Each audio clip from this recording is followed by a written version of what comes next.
शेखर इनामदार यांनी आता चाणक्य नाही तर सांगलीचे आमदार व्हावेत ही भाजप कार्यकर्त्यांची मागणी। शेखर इनामदार साहेब वर्षानुवर्षे तनमन धनाने पक्षाशी एकनिष्ठा ठेवून भारतीय जनता पार्टीचे प्रामाणिक व निष्ठेने काम करत आहेत।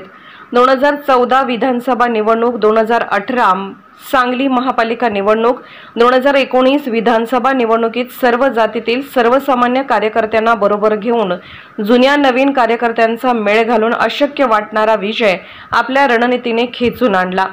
सांगलीतील जनता व सर्व पक्षामध्ये भाजपचे निवडणुकीतील चाणक्य म्हणून त्यांची ओळख आहे व बोलबाला आहे। आता नुकतीच आमदार सुधीरदादांनी येणारी विधानसभा निवडणूक न लढवण्याची घोषणा केली, तरी आमदार सुधीरदादांच्या नंतर त्यांच्याबरोबर सावलीसारखे राहणारे 2014 व 2019 विधानसभा निवडणुकीमध्ये दादांना विजयी करण्यामध्ये शेखर इनामदार साहेब यांचा सिंहाचा वाटा होता।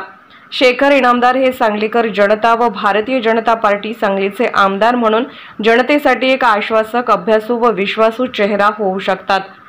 तर शेखर इनामदार हे भाजपकडून उमेदवार होऊन आमदार व्हावेत हे सांगलीकर जनता, सर्वसामान्य कार्यकर्ते यांची इच्छा व मागणी आहे।